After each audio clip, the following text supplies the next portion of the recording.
إنا نحن نزلنا الذكر وإنا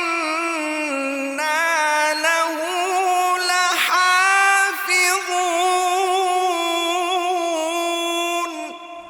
بسم اللہ الرحمن الرحیم۔ السلام علیکم ورحمۃ اللہ وبرکاتہ۔ ناظرین کرام، آپ کو پروگرام بزم قرآن میں خوش آمدید کہتے ہیں اور میں ہوں آپ کا میزبان حافظ سعد الرحمن، اور ہمارے ساتھ موجود ہیں جناب قاری عمر ابراہیم میر محمدی حفظہ اللہ تعالی۔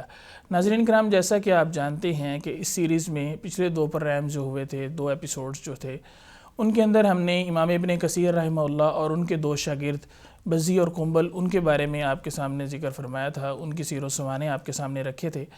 آج کے پروگرام میں ہم انشاءاللہ ائمہ عشرہ میں سے تیسرے امام ابو عمر بصری رحمہ اللہ، ان کے بارے میں آپ کے سامنے ان کے سیر و سوانح آپ کے سامنے رکھیں گے۔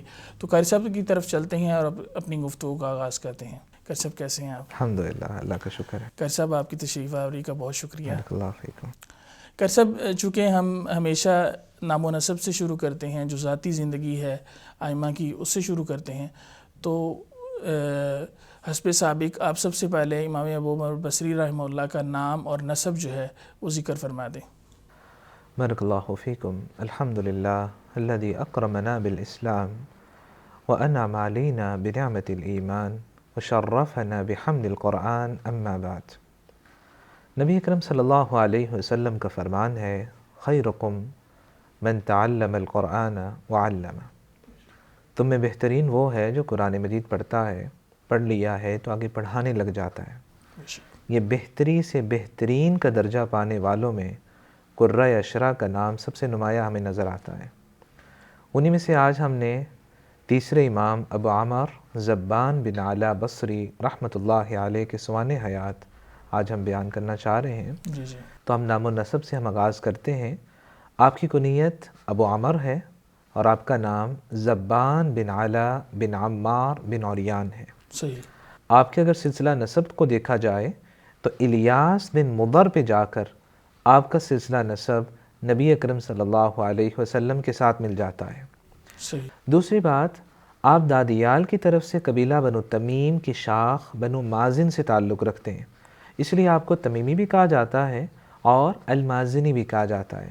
اور ننہیال کی طرف سے اگر آپ دیکھیں تو آپ کی والدہ جو ہیں وہ بنو حنیفہ سے تعلق رکھتی ہیں، یعنی آپ کی والدہ عائشہ بنت عبد الرحمن بن ربیعہ یہ بنو حنیفہ سے تعلق رکھتی ہیں، جیسا کہ امام ذہبی رحمۃ اللہ علیہ نے بیان کیا ہے، وَأُمُّهُ مِن بنی حنیفہ، کہ آپ کی والدہ بنو حنیفہ سے تھیں۔ اس لیے بعض جو سوانح نگار ہیں انہوں نے آپ کو بنو حنیفہ سے لکھا ہے تو وہ نانیال کی طرف سے، وہ دادیال کی طرف سے نہیں ہے۔ تیسری بات، آپ عراق کے شہر بصرہ میں رہنے کی وجہ سے آپ کو البصری کہا جاتا ہے۔ چوتھی بات یہ ہے کہ آپ کوئی عام شخصیت نہیں تھے۔ آپ کے شاگرد ابو عبیدہ معمر بن مثنى نحوی رحمۃ اللہ علیہ کہتے ہیں، کان من اشراف العرب ووجوہہم، آپ عرب کی نمایاں اور معزز شخصیات میں سے تھے۔ اسی طرح ابن بازش رحمۃ اللہ علیہ کہتے ہیں، لیس فی السبعۃ القراء من العرب الا ابن عامر وابو عمر وسائرهم موال۔ قرۂ سبا میں دیکھا جائے تو ابو عمر بصری اور ابن عامر شامی یہ خالص عرب ہیں، باقی سب موالی ہیں۔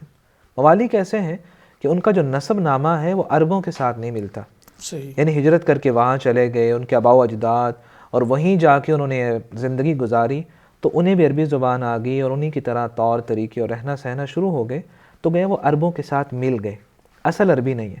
لیکن ابو عمر بصری اور ابن عامر شامی رحمۃ اللہ علیہ خالص عرب ہے۔ صحیح۔ اور ان کے ساتھ اگر ہم قرۂ ثلاثہ کو بھی دیکھیں تو ابو جعفر اور امام یعقوب رحمۃ اللہ علیہ یہ دونوں بھی موالی ہیں، خالص عرب نہیں ہیں، لیکن خلف العاشر جو 10ویں امام ہیں وہ خالص عرب ہیں اور بنو اسد سے تعلق رکھتے ہیں۔ قاری صاحب، آپ نے ابو عمر بصری رحمہ اللہ کا جو نام ذکر کیا وہ زبان بن علا ذکر کیا ہے، تو کیا اس کے علاوہ اور بھی نام ملتے ہیں یا اور بھی اس کے بارے میں اقوال ملتے ہیں یا یہی نام ملتا ہے؟ امام ابو عمر بصری رحمۃ اللہ علیہ کا جو نام مشہور ہے اور صحیح نام ہے وہ زبان بن علا ہے۔ اگرچہ آپ کے نام کے بارے میں ہم دیکھیں تو 20 اقوال ملتے ہیں، لیکن ان میں نمایاں اور صحیح جو نام ہے وہ زبان بن علا ہے، جس طرح کہ امام ابن جزری رحمۃ اللہ علیہ فرماتے ہیں، اکثر الناس من الحفاظ وغیرہم علی انہ زبان، زیادہ حفاظ جو تاریخ کو ضبط کرنے والے ہیں، اور ان کے علاوہ جو قراء ہیں ان کے ہاں یہی مشہور اور یہی صحیح ہے کہ آپ کا نام زبان تھا۔ اسی طرح امام ذاہبی رحمۃ اللہ علیہ نے بھی لکھا ہے اسمہ زبان علی الاصح، صحیح قول یہ ہے کہ آپ کا نام زبان ہے۔ اور تیسری بات، آپ کے شاگرد نحو کے امام اسمعی رحمۃ اللہ علیہ کہتے ہیں میں نے آپ سے سوال کیا مسمک، آپ کا نام کیا ہے؟ تو انہوں نے بتایا میرا نام زبان ہے۔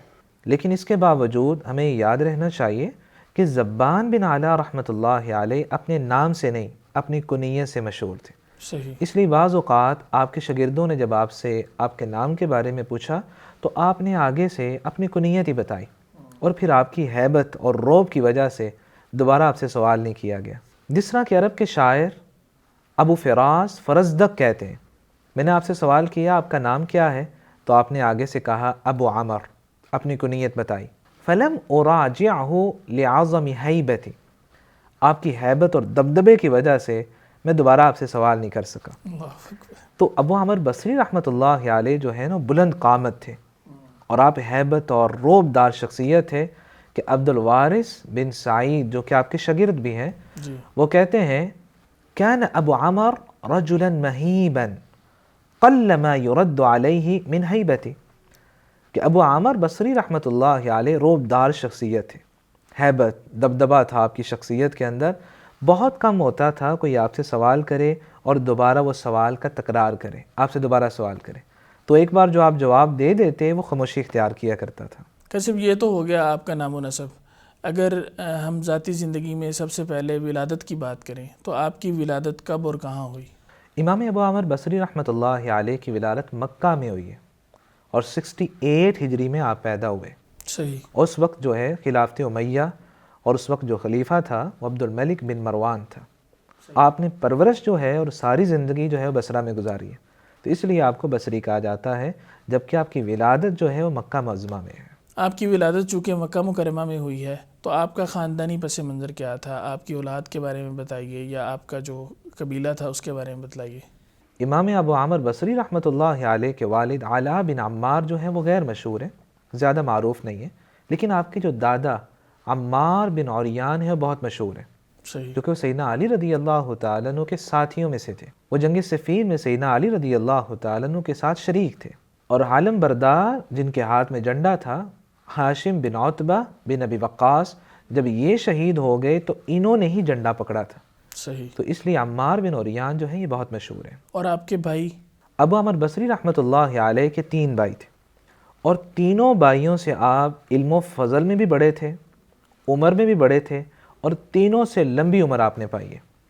ابو حجاج یوسف مزی رحمۃ اللہ علیہ کہتے ہیں کان آخرہم موتا ابو عمر بن العلا، کہ سب بھائیوں میں آپ نے سب سے آخر میں دنیا سے آپ گئے ہیں۔ صحیح۔ تو آپ کے بھائیوں میں دیکھیں تو آپ سب سے بڑے ہیں، آپ سے چھوٹے جو تھے وہ ابو سفیان شقیق بن علا تھے، اور ان سے جو چھوٹے تھے وہ ابو غسان معاذ بن علا تھے، اور ابو غسان معاذ بن علا جو ہیں یہ محدث ہیں، صحیح بخاری میں ان سے ایک حدیث مبارکہ مروی ہے۔ صحیح۔ اور آپ کے جو تیسرے بھائی ہیں وہ ابو حفص عمر بن علا ہیں۔ اگر آپ کے بیٹوں کی بات کی جائے تو تاریخ میں آپ کے 2 بیٹوں کا نام آتا ہے، بشر بن ابی عامر بن علا، اور دوسرے ہیں معاویہ بن ابی عامر بن علا۔ بشر یہ جو آپ کے بیٹے ہیں یہ آپ کی وفات کے وقت آپ کے پاس ہی موجود تھے۔ کرسب جیسے آپ نے ذکر کیا کہ آپ کے دادا جو تھے وہ سیدنا علی رضی اللہ تعالیٰ عنہ کے ساتھ تھے، تو وہ تو ظاہری بات ہے وہ تابعی تھے، تو ان کے بارے میں کیا ملتا ہے؟ یہ تابعی تھے، تبع تابعی تھے، یا کیا تھے؟ امام ابو عمر بصری رحمۃ اللہ علیہ یہ بھی تابعی ہیں۔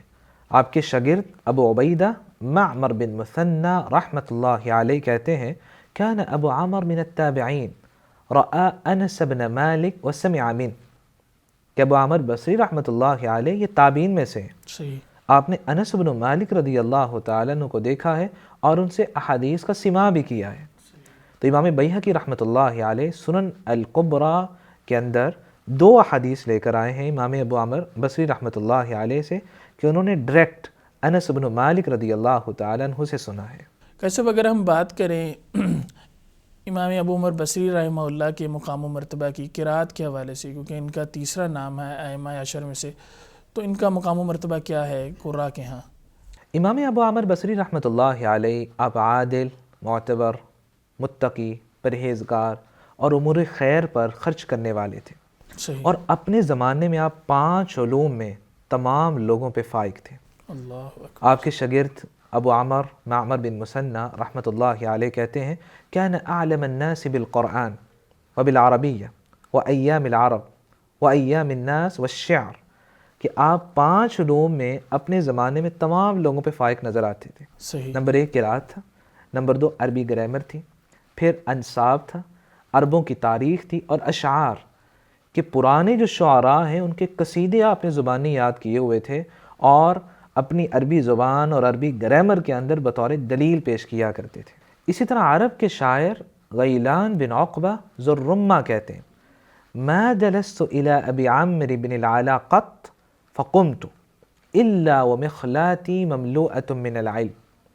میں جب بھی ابو عامر بصری رحمۃ اللہ علیہ کے پاس بیٹھا، جب وہاں سے اٹھا تو مجھے یوں محسوس ہوا کہ میری جو جولی ہے وہ علم سے لبریز ہے. اسی طرح ابن مجاہد رحمۃ اللہ علیہ کہتے ہیں کان مقدما فی عصری، آپ اپنے زمانہ میں بہت نمایاں مقام رکھتے تھے. عالما بالقراءۃ ووجوہہا، قراءت کا صرف اختلاف نہیں یاد رکھتے تھے بلکہ وجوہ قراءت کے بھی عالم تھے. صحیح. انہیں پتہ تھا کہ یہ الفاظ کس لغت کے مطابق ہیں، یہ لفظ چینج ہوا ہے تو اس کا معنی کیا بدلا ہے. امام الناس فی العربیہ، عربی گرامر میں لوگوں کے امام تھے. وَكَانَ مَعَ عِلْمِهِ وَفِقْهِهِ بِالْعَرَبِيَّةِ مُتَمَسِّكًا بِالْآثَارِ، آپ کے پاس علم بھی تھا، سمجھداری بھی تھی، اس کے باوجود آپ ائمہ کے آثار کی پیروی کرنے والے تھے. یہ بہت بڑا جملہ ہے جو آج ہمارے لیے بہت بڑا سبق ہے بے شک. کہ اللہ تعالیٰ نے اگر ہمیں علم دیا ہے تو یہ نہیں ہے کہ ہم اپنی فقاہت، اپنی سمجھداری کو لڑانے لگ جائیں اور ایک نئی نئی باتیں دین سے نکالنے لگ جائیں. نہیں، ہمیں سلف صالحین نے جس طرح دین کو سمجھا ہے اسی کے مطابق سمجھنا ہے. اس لیے ہم یہ کہتے ہیں کہ ہمارا یہ منہج ہے کہ ہم نے دین کو علی فہم السلف سمجھنا ہے. صحیح. کہ صحابہ کرام اور سلف صالحین وہ ہم سے زیادہ دین کو سمجھنے والے بے ہیں. شک. تو اسی طرح ابو عامر بصری رحمۃ اللہ علیہ تھے کہ اللہ تعالیٰ نے انہیں علم بھی دیا، فقاہت، سمجھداری بھی دی، اس کے باوجود وہ ائمہ کے آثار کی پیروی کرنے والے تھے. چوتھی بات، عبداللہ بن وہبان مزی رحمۃ اللہ علیہ آپ کے بارے میں کہتے ہیں کان ابو عامر اسمر اللون، ابو عامر بصری رحمۃ اللہ علیہ گندمی کلر کے تھے. طویل القامہ، آپ کا قد و قامت بہت بڑا تھا، لوگوں میں جب بیٹھتے تو آپ کی وجاہت نظر آتی کہ کوئی بڑا شخص بیٹھا ہوا ہے. اس کے ساتھ وہ کہتے ہیں وَكَانَ مِنْ أَكَابِرِ أَئِمَّةِ الْعَرَبِيَّةِ وَأَعْيَانِ عُلَمَاءِ الْقِرَاءَات، آپ عربی زبان کے کبار علماء میں شمار ہوتے ہیں اور علم قراءت کے نمایاں قراء میں آپ کا شمار ہوتا ہے. صاحب ابھی آپ نے ذکر کیا کہ امام ابو عمر بصری رحمہ اللہ جو تھے وہ 5 علوم میں ماہر تھے، تو تاریخ میں اگر دیکھا جائے تو تاریخ آپ کے علمی مقام و مرتبے کے بارے میں کیا کہتی ہے؟ امام ابو عمر بصری رحمۃ اللہ علیہ علمی مقام اور علمی وجاہت میں ایک نمایاں مقام رکھتے تھے. صحیح. ایک مرتبہ آپ اپنے شاگردوں کے ساتھ بیٹھے ہوئے تھے اور طلبہ کے ازدحام اور رش لگا ہوا تھا. صحیح. کہ وہاں سے آپ کے استاد حسن بصری رحمۃ اللہ علیہ کا گزر ہوتا ہے. تو اخفش رحمۃ اللہ علیہ کہتے ہیں کہ حسن بصری رحمۃ اللہ علیہ نے سوال کیا یہ کون بیٹھا ہوا ہے جن کے پاس اتنا ذرا جمگٹھا ہے؟ صحیح.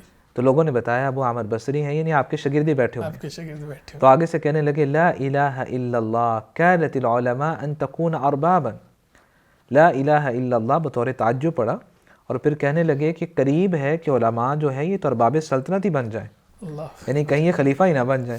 صحیح. تو آپ کے علمی مقام کی وجہ سے آپ کے پاس طلبہ کا رش لگا رہتا تھا. اسی طرح تاریخ میں دیکھا جائے تو ہمیں 5 آپ کے شاگردوں کے اقوال ملتے ہیں اور مختلف شاگرد ہیں.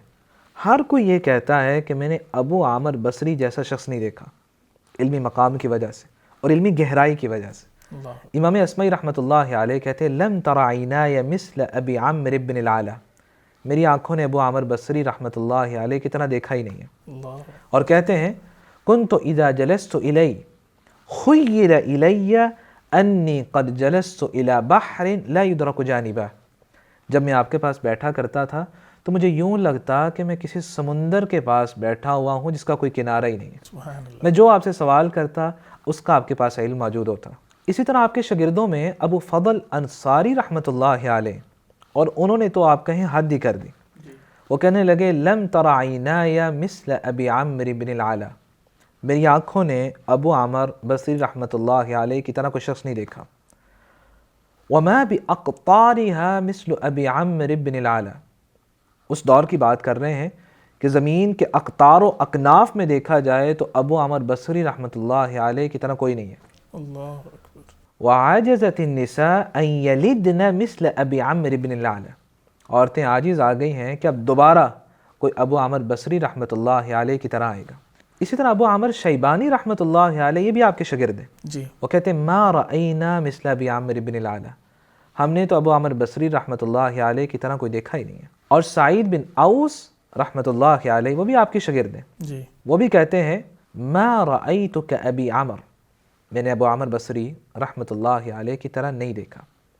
اور امام اسماعی رحمۃ اللہ علیہ کہتے ہیں لم ارى بعد ابی عمر اعلم من، یہ تو بات ہو رہی ہے کہ ابو عامر بصری رحمۃ اللہ علیہ حیات ہے، سامنے موجود ہے. جی. میں نے ابو عامر بصری رحمۃ اللہ علیہ کے چلے جانے کے بعد ان جیسا، ان سے بڑا عالم میں نے کوئی نہیں دیکھا. خیر صاحب، ابھی پچھلے سوال کے جواب میں آپ نے ذکر کیا تھا امام ابو عمر بصری رحمہ اللہ جو ہیں، انہوں نے سیدنا انس بن مالک رضی اللہ تعالیٰ عنہ سے علم حدیث جو ہے وہ سنا ہے، حدیث سنی ہے. تو آپ کا حدیث کے علم میں مقام و مرتبہ وہ کیا تھا؟ امام ابو عامر بصری رحمۃ اللہ علیہ علم حدیث کے اندر بھی مقام رکھتے ہیں. محدث یحییٰ بن معین رحمۃ اللہ علیہ نے آپ کو سکہ کہا ہے، اور ابو حاتم رازی رحمۃ اللہ علیہ نے آپ کے بارے میں لیس بہ بأس کے الفاظ کہے. اور ابو علی احوازی رحمۃ اللہ علیہ نے آپ کے احادیث کے اساتذہ میں 40 نام ذکر کیے کہ آپ نے 40 اساتذہ سے علم حدیث پڑھا ہے، جن میں سب سے نمایاں نام تو سیدنا انس بن مالک رضی اللہ تعالیٰ عنہ کا ہے. یہ صحابی رسول جو ہیں یہ بصرہ چلے گئے تھے، انہوں نے بصرہ میں وفات پائی ہے، اور صحابہ کرام میں بصرہ میں سب سے آخر میں فوت ہونے والے سیدنا انس بن مالک رضی اللہ تعالیٰ عنہ ہیں. اسی طرح آپ کے حدیث کے اساتذہ میں محدث محمد بن سیرین رحمۃ اللہ علیہ بھی ہیں، جو بصرہ کے محدث ہیں. اسی طرح نافع مولا ابن عمر بھی ہیں، جو کہ بہت ایک نمایاں نام ہے حدیث کے میدان میں، کہ وہ سیدنا عبداللہ بن عمر رضی اللہ تعالیٰ عنہ کے آزاد کردہ غلام اور ان کے شاگرد ہیں. اسی طرح آپ کے اساتذہ میں محدث ابن شہاب الزہری رحمۃ اللہ علیہ کا نام بھی آتا ہے، اور ہم جانتے ہیں کہ انہیں امیر المؤمنین فی الحدیث کہا جاتا ہے. اسی طرح آپ کے حدیث کے اساتذہ میں مدینہ کے محدث ہشام بن عروہ رحمۃ اللہ علیہ کا بھی نام آتا ہے. اور اگر آپ کے حدیث کے شاگردوں میں دیکھا جائے تو ہمیں شعبہ بن حجاج رحمۃ اللہ علیہ، جو کہ بہت بڑے محدث ہیں، ان کا نام نظر آتا ہے. لیکن ان سب کے باوجود ابو عامر بصری رحمۃ اللہ علیہ کا زیادہ شغف، زیادہ شوق، زیادہ محنت جو ہے وہ علم قرات میں تھی، علم حدیث میں نہیں تھی. اس لیے آپ کا جو نام نمایاں ہمیں نظر آتا ہے وہ علم قرات میں آتا ہے، علم حدیث میں آپ کا نام نمایاں نظر نہیں آتا. کتب ستہ میں دیکھا جائے تو آپ سے مروی حدیث مبارکہ کتب ستہ میں موجود نہیں ہے. محدث ابن حبان رحمۃ اللہ علیہ کہتے ہیں فَأَمَّا أَبُو عَمْرٍ فَلَهُ نَحْوُ 50 حدیثا، ابو عامر بصری رحمۃ اللہ علیہ سے مروی احادیث کی تعداد 50 کے قریب ہے. تو اگر کتب احادیث میں آپ سے مروی احادیث کو دیکھا جائے کتب ستہ کے علاوہ، تو المعجم الاوسط للطبرانی، ان میں 2 حدیث مبارکہ آپ سے مروی ہیں، مستدرک حاکم میں ایک ہے، اسی طرح صحیح ابن حبان میں ایک ہے، مسند البزار میں ایک ہے، سنن کبریٰ البیہقی میں 2 ہیں، اور معجم ابن مقری میں 1 احادیث مبارکہ آپ سے مروی ہے. بطور مثال کے ہم 2 احادیث نبویہ کو دیکھتے ہیں جو کہ آپ کی سند سے بھی مروی ہے. امام بیہقی رحمۃ اللہ علیہ سنن الکبریٰ میں لکھتے ہیں، اور ایک لمبی سند کے ساتھ، قال حدثنا ابو عمرو بن العلا عن انس بن مالک عن ابی بکر الصدیق رضی اللہ تعالی عنہ ان النبی صلی اللہ علیہ وسلم كان له خرقہ يتنشف بها بعد الوضوء. ایک سند کے ساتھ کہ ابو عامر بصری رحمۃ اللہ علیہ سیدنا انس سے، وہ سیدنا ابو بکر سے بیان کرتے ہیں کہ نبی اکرم صلی اللہ علیہ وسلم کے ایک تولیہ ہوتا تھا جسے آپ وضو کے بعد اپنے اعضائے وضو کو صاف کیا کرتے تھے. تو یہ حدیث مبارکہ آپ کی سند سے بھی مروی ہے، اور یہ صحیح الجامع میں بھی موجود ہے. دوسری حدیث مبارکہ جسے امام طبرانی رحمۃ اللہ علیہ المعجم الاوسط میں لے کر آئے، ایک لمبی سند ہے، اس کے بعد ہے عن ابی عمرو البصری قال حدثنا یعقوب بن عطاء عن ابی، ایک سند کے بعد ہے وہ عبداللہ بن عباس رضی اللہ تعالیٰ عنہ سے روایت کرتے ہیں، وہ کہتے ہیں کنت ردیف رسول اللہ صلی اللہ علیہ وسلم، میں اللہ کے رسول صلی اللہ علیہ وسلم کے ساتھ آپ کی سواری کے پیچھے سوار تھا۔ اور ایک مشہور حدیث مبارکہ ہے کہ آپ نے فرمایا یا بنی، اے بچے، احفظ اللہ یحفظک، احفظ اللہ تجدہ تجاہک۔ یہ حدیث مبارکہ جو مشہور ہے یہ آپ کی سند سے بھی مروی ہے۔ صاحب ان علوم کے علاوہ اگر بات کریں قرات اور حدیث کے، تو آپ نے 5 علوم ذکر کیے تھے، ان میں ایک عربیت ہے جو سادہ زبان میں اگر بات کریں تو نحو کہیں گے اس کو، تو نحو میں آپ کا مقام و مرتبہ کیا تھا؟ امام ابو عمر بصری رحمۃ اللہ علیہ کا جو زمانہ ہے وہ نحویوں کے اماموں کا زمانہ ہے، اور اگر نحو کے اماموں کو دیکھا جائے جس میں ہمیں نمایاں نام نظر آتا ہے امام سیبوئی رحمۃ اللہ علیہ اور امام اصمعی رحمۃ اللہ علیہ، یہ دونوں آپ کے شاگرد ہیں۔ اسی طرح اگر آپ کے شاگردوں میں دیکھیں ہمیں یونس بن حبیب النحوی رحمۃ اللہ علیہ کا نام نظر آتا ہے، اور جانتے ہیں یونس بن حبیب نحوی کون ہے؟ یہ امام کسائی اور امام فرا کے استاد ہیں، تو گویا امام النحو کے استاد وہ آپ کے شاگردوں میں سے ہیں۔ اسی طرح آپ کی علمی وجاہت اور قدر و منزلت کی وجہ سے امام النحو خلیل بن احمد فراہیدی رحمۃ اللہ علیہ نے آپ کے ساتھ مناظرہ کرنے سے انکار کر دیا۔ خود امام ابو عامر بصری رحمۃ اللہ علیہ کہتے ہیں جب حجاج فوت ہو گیا تو میں بصرہ واپس آ گیا، تو بصرہ کے گورنر نے مجھے مجبور کیا کہ میں امام خلیل بن احمد فراہیدی کے ساتھ نحو کے اندر مناظرہ کروں۔ تو خلیل بن احمد فراہیدی کہنے لگے انی شیخ وعلمی عتیق فربما یقع علی النسیان وابو عامر شاب وعلمہ طری، میں تو بوڑھا آدمی ہوں، میرا علم پرانا ہو چکا ہے، ممکن ہے کہ کوئی بھول کی وجہ سے میری زبان پہ کوئی خطا کوئی غلطی آ جائے، جبکہ ابو عامر رحمۃ اللہ علیہ جوان ہے، ان کا علم ابھی تازہ ہے۔ صحیح۔ تو پھر انہوں نے مناظرہ کرنے سے انکار کر دیا۔ اب اگر ذرا خلیل بن احمد فراہیدی رحمۃ اللہ علیہ کی بات کو دیکھیں کہ انہوں نے کہا انی شیخ اور ابو عامر شابون، میں بوڑھا ہوں، ابو عامر رحمۃ اللہ علیہ یہ جوان ہے، تو دیکھا جائے تو یہ وہ عمر کے اعتبار سے نہیں کہہ رہے تھے، وہ علمی وجاہت کے اعتبار سے کہہ رہے تھے، کیونکہ عمر میں اگر دیکھا جائے تو خلیل بن احمد فراہیدی بڑے نہیں، ابو عامر بصری رحمۃ اللہ علیہ بڑے ہیں، اور کوئی 1-2 سال بڑے نہیں ہیں، 32 سال بڑے ہیں۔ کہ ابو عامر بصری رحمۃ اللہ علیہ 68 ہجری میں پیدا ہوئے اور خلیل بن احمد فراہیدی یہ 100 ہجری میں پیدا ہوئے ہیں۔ صحیح۔ تو 32 سال جو ہیں وہ بڑے ہیں ابو عامر بصری رحمۃ اللہ علیہ، جبکہ وہ کیا کہہ رہے ہیں کہ ابو عامر بصری رحمۃ اللہ علیہ جوان ہے۔ کیا مطلب؟ یہ علم کے اندر ابھی جوان ہے، ان عمر کا کے اندر تو خلیل بن احمد فراہیدی جوان ہے، وہ جوان ہے، لیکن بات علم کی ہو رہی ہے۔ صحیح۔ کہ علم کے اندر یہ جوان ہے۔ اور یہ واقعہ لکھنے کے بعد عبد الوہاب بن وہبان مزی رحمۃ اللہ علیہ کہتے ہیں فما ظنک بمن امتنع الخلیل عن مناظرته مع عظم علمه وجلالة قدره، آپ کا کیا خیال ہے ایسے شخص کے بارے میں کہ امام خلیل بن احمد فراہیدی نے اپنی علمی وجاہت اور قدر و منزلت کے باوجود ان سے مناظرہ کرنے سے انکار کر دیا۔ ابو عامر بصری رحمۃ اللہ علیہ کی علمی وجاہت کی بات کی جائے تو آپ جہاں بھی بیٹھتے ہیں لوگ آپ کی ہیبت اور دبدبے کی وجہ سے خاموش رہتے ہیں۔ وجہ کیا تھی؟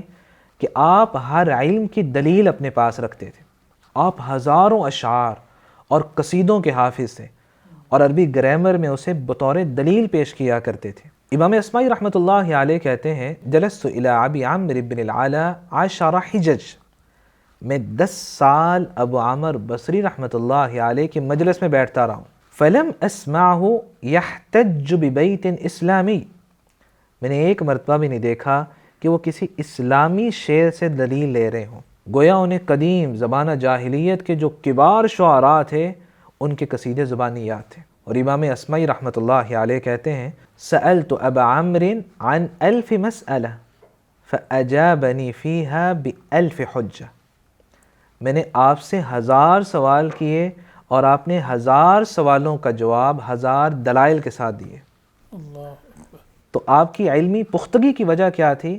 کہ آپ جو بھی بات بیان کرتے اس کی دلیل آپ کے پاس موجود ہوتی۔ صحیح۔ اور یہ ہمارے لیے بہت بڑا سبق ہے کہ ہم ایک بات کہتے ہیں میری رائے یہ ہے، میری فکر یہ ہے، میری رائے میری فکر غلط ہو سکتی ہے، بے شک، لیکن اگر سلف کی بات ہمارے پاس بطور دلیل موجود ہو، اور اگر دین کی بات ہے تو قرآن و سنت سے دلیل موجود ہو، آپ کی بات کو کوئی بھی کٹ نہیں کر سکتا، کیونکہ وہ آپ کی بات نہیں ہے، آپ تو صرف بات کو نقل کر رہے ہیں اور وہ بات قرآن و سنت کی ہوگی۔ لیکن اس کے ساتھ ابو عامر بصری رحمۃ اللہ علیہ ہزاروں اشعار اور قصیدوں کے حافظ تھے، لیکن آپ کسی ایسے شعر کو پسند نہیں کرتے تھے جس میں کسی شخص کی مذمت کی گئی ہو، کسی کی تحقیر کی گئی ہو، اور آپ ٹوکا بھی کرتے تھے کسی کو کہ تم نے ایسے اشعار نہیں کہنے۔ جس طرح کہ امام اصمعی رحمۃ اللہ علیہ کہتے ہیں کہ ایک شخص امام ابو عامر بصری رحمۃ اللہ علیہ کے سامنے اشعار پڑھ رہا تھا اور اس کے اندر ہجو تھا، کسی کے بارے میں برائی بیان کی جا رہی تھی، تو امام ابو عامر بصری رحمۃ اللہ علیہ نے اسے ٹوکا کہ یہ اشعار نہ کہو، تو آگے سے کہنے لگا انہا علی من قالہا، گناہ اسی کو ملے گا جس نے اشعار کہے ہیں، میں تو صرف اشعار اس کے دہرا رہا ہوں۔ تو ابو عامر بصری رحمۃ اللہ علیہ اس کو سمجھانے لگے لا بد من ان یصیبک منہا شیء بعد وزر قائلہا، کہنے والے کو تو گناہ ملے گا ہی، لیکن تم بھی گناہ میں شریک ہو جاؤ گے، اس کے اشعار کو کیوں دہرا رہے ہو؟ تو امام ابو عامر بصری رحمۃ اللہ علیہ ایسے اشعار کو پسند ہی نہیں کیا کرتے تھے جس میں کسی کی تحقیر بیان ہوئی ہو۔ کشف یہ تو ہو گیا آپ کا علمی مقام و مرتبہ، اگر آپ کے اخلاق و عادات کی بات کی جائے تو وہ کیسی تھی؟ لغت اور نحو کے امام اصمعی رحمۃ اللہ علیہ، انہوں نے آپ کے ساتھ بہت لمبا عرصہ گزارا ہے، آپ کی صحبت میں بہت لمبا عرصہ گزارا ہے۔ خود کہتے ہیں جلست الی ابی عمر 10 حجج، میں نے 10 سال آپ کی خدمت میں گزارے۔ تو اس عرصے کے دوران امام اصمعی رحمۃ اللہ علیہ نے جو آپ کا اخلاق دیکھا، آپ کا طور طریقہ، آپ کی گفتار، آپ کا انداز، آپ کی پند و نصائح، جو کچھ آپ سے سیکھا، آپ کو کرتے ہوئے دیکھا، وہ سب کچھ بیان کیا ہے۔ تو امام اصمعی رحمۃ اللہ علیہ کہتے ہیں جب ابو عامر بصری رحمۃ اللہ علیہ گفتگو کرتے تو مجھے یوں گمان ہوتا ظننت لا يعرف شيئا، کہ آپ کچھ جانتے نہیں ہیں۔ كان يتكلم كلاما سهلا، آپ کی جو گفتگو تھی وہ بہت نرم مزاج اور آسان سے الفاظ ہوا کرتی تھی، صحیح۔ اور ہم سمجھتے ہیں کہ جب تک اردو میں سخت اور مشکل الفاظ نہ بولے اتنی دیر تک بات نہیں بنے گی، جبکہ ابو عامر بصری رحمۃ اللہ علیہ كان يتكلم كلاما سهلا۔ گفتگو کا مقصد کیا ہے؟ گفتگو کا مقصد یہ ہے کہ مخاطب جو سامنے والا ہے اسے آپ کی بات سمجھ آ جائے۔ بے شک۔ جب میں مشکل الفاظ بولوں اور اسے سمجھ ہی نہ آئے تو آپ کی بات کرنے کا مقصد کیا ہوگا؟ مقصد کیا ہوگا؟ ایک دن امام اصمعی رحمۃ اللہ علیہ کہتے ہیں کہ آپ بیٹھے ہوئے تھے، آپ نے مجھے 5 نصیحتیں کی، جی۔ اور یہ 5 نصیحتیں بہت نمایاں ہیں اور بہت ضرورت کی ہیں۔ فرمانے لگے کن علی حذر من الکریم اذا اہنتہ، جب کسی معزز اور عزت دار کی توہین کر بیٹھو تو پھر اس سے بچ جانا، اس سے محتاط ہو جانا، کیونکہ جو عزت دار شخص ہوتا ہے نا وہ خاموش ہو جاتا ہے، لیکن وہ بات دل میں رکھتا ہے، لیکن مناسب وقت میں وہ اس سے بڑا آپ کو جواب دیتا ہے۔ تو جب کسی عزت دار کی توہین کر بیٹھو تو اس سے محتاط رہنا، بچ کے رہنا۔ دوسری بات کہنے لگے وَمِنَ اللَّئِیمِ اِذَا أَكْرَمْتَهُ، جب کسی کم ظرف انسان کی تم عزت کر بیٹھو تو پھر اس سے بچ کے رہنا، محتاط رہنا، کیونکہ جو کم ظرف انسان ہوتا ہے وہ عزت دینے کو لوگوں کی کمزوری سمجھتا ہے، صحیح۔ اور عزت دینے کو اپنی بڑائی سمجھنے لگ جاتا ہے، بے شک۔ تو اس سے محتاط رہنا، تمہیں نقصان نہ پہنچائے۔ تیسری نصیحت وَمِنَ الْعَاقِلِ اِذَا أَحْرَجْتَهُ، جب کسی سمجھدار اور عاقل شخص کو تنگ کر بیٹھو تو اس سے محتاط رہنا، بچ کے رہنا، کیونکہ جو عقل مند سمجھدار ہے اس کا رد عمل بہت سخت ہوتا ہے۔ چوتھی نصیحت وَمِنَ الْأَحْمَقِ اِذَا مَازَحْتَهُ، جب کسی احمق کم عقل شخص کے تم مذاق کر بیٹھو تو اسے بچ کے رہنا، محتاط رہنا۔ تم نے تو الگ اسے مذاق کیا ہوگا، وہ بری مجلس میں تمہیں مذاق کر سکتا ہے، اسے تو نہیں پتا کہ کب کیسا کیا مذاق کرنا ہے، وہ تمہیں پریشان کر سکتا ہے، پھر اسے بچ کے رہنا۔ پانچویں نصیحت وَمِنَ الْفَاجِرِ اِذَا عَاشَرْتَهُ، جب کسی گنہگار کے ساتھ تم زندگی گزارنے لگ جاؤ تو اس سے بچ کے رہنا، محتاط رہنا، کیونکہ یہ نہ ہو تمہیں برائی پہ لگا دے۔ جب اس کے ساتھ تم رہو گے تو اس کی روزانہ کی برائیاں تمہیں معمول لگنے لگیں گی اور تم بھی برے ہو جاؤ گے، اس سے بچ کے رہنا، ایمان بچا لینا۔ اسی طرح امام اصمعی رحمۃ اللہ علیہ کہتے ہیں کہ مجھے ابو عامر بصری رحمۃ اللہ علیہ نے گفتگو کے 3 آداب سکھلائے، اور یہ آداب بہت قیمتی ہیں، ہماری زندگی کے اندر یہ بہت بڑا سبق ہے۔